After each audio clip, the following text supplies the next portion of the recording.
Namaste. Welcome back to Waking Up with Mindful Serenity Yoga and Nancy. Today we're going to continue answering questions from the joyful star of many questions.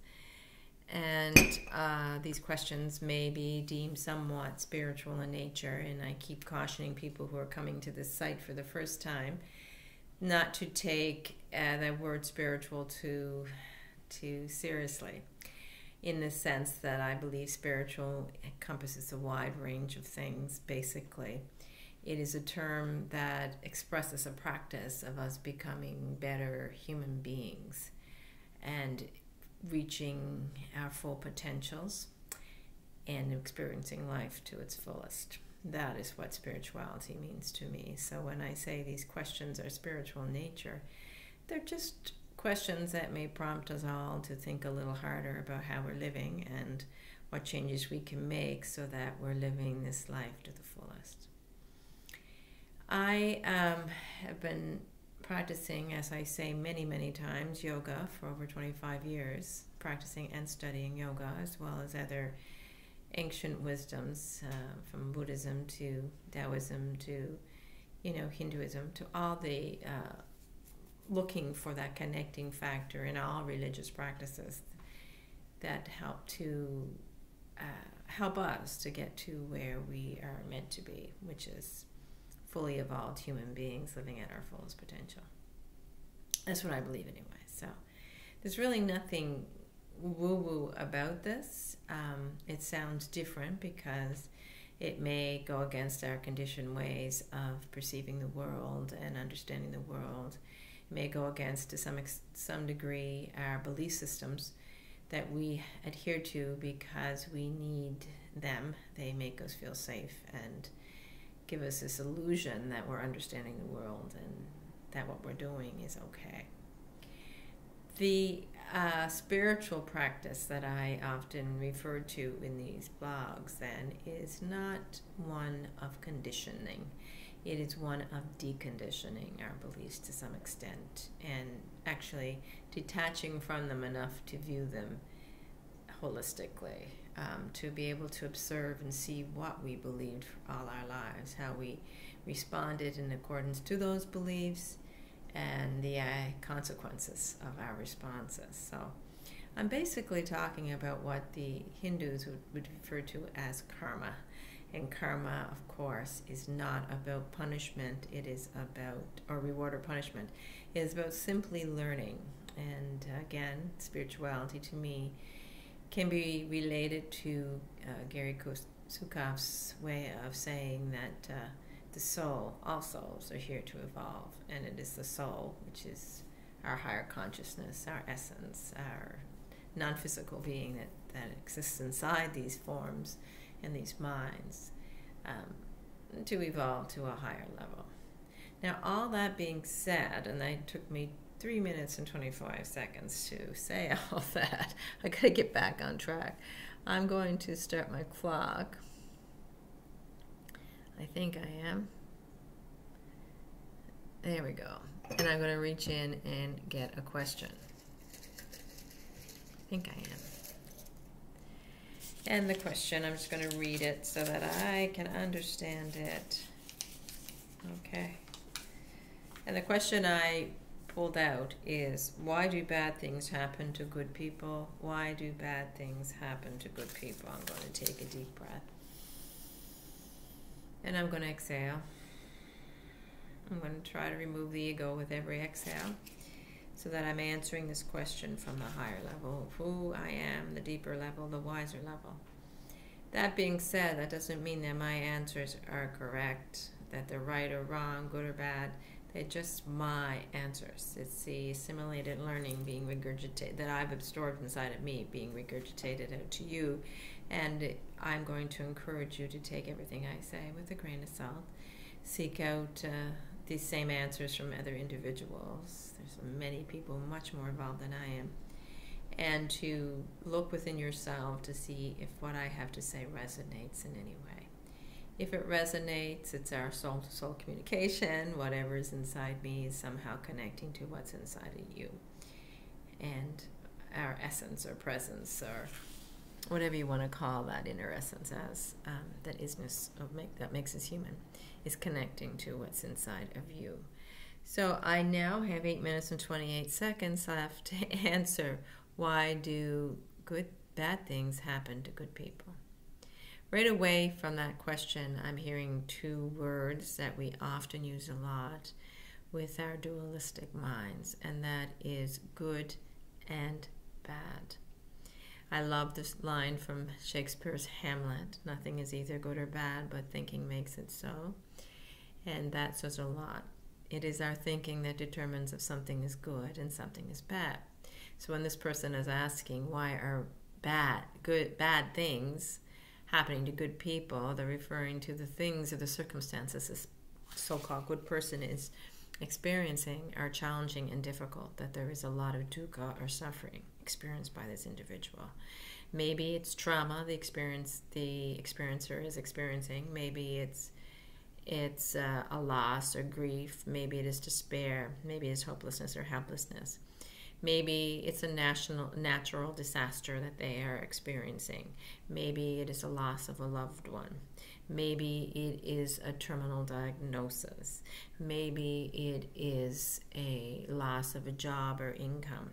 Maybe it's suddenly finding oneself homeless on the streets. Maybe it is addiction. Maybe it is having to watch someone they love struggle through addiction and succumb to it. There are so many so-called bad things out there. And I think what we have to remember, that the things that I just listed are just things. They're just events, just circumstances. It is the human mind that places that discriminator of bad on those things, those experiences, those situations, those life events. In the same breath, we could say that finding someone to love, getting married, getting the job of our dreams, getting the house of our dreams, winning the lottery, getting a diagnosis that the cancer that we've been fighting with all decade has finally remissed. Has sons graduating from university with a PhD.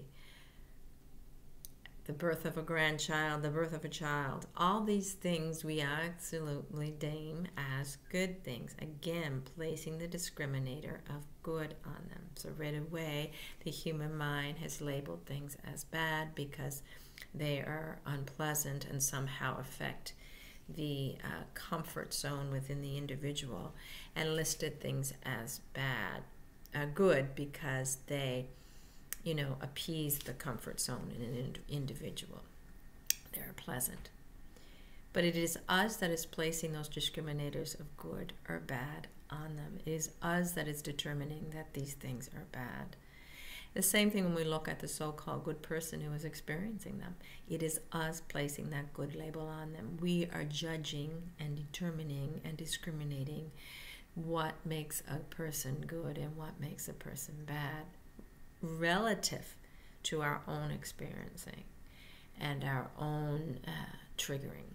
If this person triggers our samskaras on a continuous basis, reactivating shame in us, activating fear in us, we would automatically deem them as bad, would we not? But because they appease the comfort zone within us, we deem them as good. They live by the expectations we have for other human beings, and they meet those expectations were actually not outer but inner, so we deem them as good people. So the question is really saying, why do the things I judge as challenging, difficult, unfair, unjust happen to people I deem as being worthy, that are meeting my expectations of how a human should be in order to make me feel comfortable inside? That is basically what this question is asking. And I know people say, that's not it. It is true that certain people face more challenges than others. And it's true that the universe does not discriminate between good and bad and say, okay, this person is awful over here, so I'm going to give him a dose of a life-threatening illness. This person over here is good, so I'm going to make sure that their numbers are the ones that are called in the next lottery. Universe doesn't care about those things because the universe does not deem events as good or bad. They are just events. It does not deem us humans as good or bad. So no matter what we do, as far as action goes, the universe is not judging our action as bad or good and therefore saying, okay, I'm going to punish you for this and reward you for that. That is the old understanding of karma we have, when karma is actually just a learning tool to help steer us and keep us on track, on the trajectory towards self-realization, towards becoming the people we actually already are, which are loving, compassionate, blissful, etc., etc. So it is us that places the label of good or bad on this. So it's us that's determining that these people that are experiencing these challenging events are good. And we're actually saying in a roundabout way that it isn't just that such human beings should experience such hardship. We are looking at hardship then as a negative thing, when hardship is basically just a life event, a judgment that we place on life events. And all life events are here to help the soul to evolve, to help us get to that higher level of understanding, to help us burn off whatever learning that was not learned by our ancestors in previous generations. That learning, though we do not understand it or understand the methodology used, is there to help the soul to evolve. So it seems like this good person who has been compassionate and kind and loving most of their lives is suffering unfairly the circumstances of life that we have deemed as bad and that we therefore deem as being unjust. But in all actuality, that person is living out exactly what they need to live out, not because they've done anything wrong, not because they're bad people on the inside and we're only seeing the good, because that's what they need to grow. And though we do not understand the whole picture when it comes to the soul's need to grow and advance, we have to have some faith that life knows what it's doing. So though it seems that this person we judged, again, it's an internal judgment, as good, is suffering unfairly because of bad things happening, we have to do our best to remove those judgments, those descriptors from the statement, and simply say, why are things happening to people? And when we do that, it has a whole different connotation, that question, doesn't it? Why are things happening to people? Things are happening to people to give them what they need to learn, so the soul or the essence or the consciousness within can expand and grow and experience the way that it is here to do so. So again, let's remove those negative and positive descriptors from our questioning and try to look at the neutrality that exists beneath it, the non-dualistic perspective that things are happening, regardless if we deem them as good or bad, is irrelevant. Things are happening because they have 1,000 million different causative effects leading them to unfold in front of us the moment they do and the way they do, because that's life being life. And also to help us grow and experience life as it is unfolding, learning and growing from all of it. So that's what I have to say about that question, and I'm not sure if I just talked myself around in a circle or if you actually are able to get something from that answer. But good things happen to bad people, bad things happen to good people. But we don't have to use that terminology.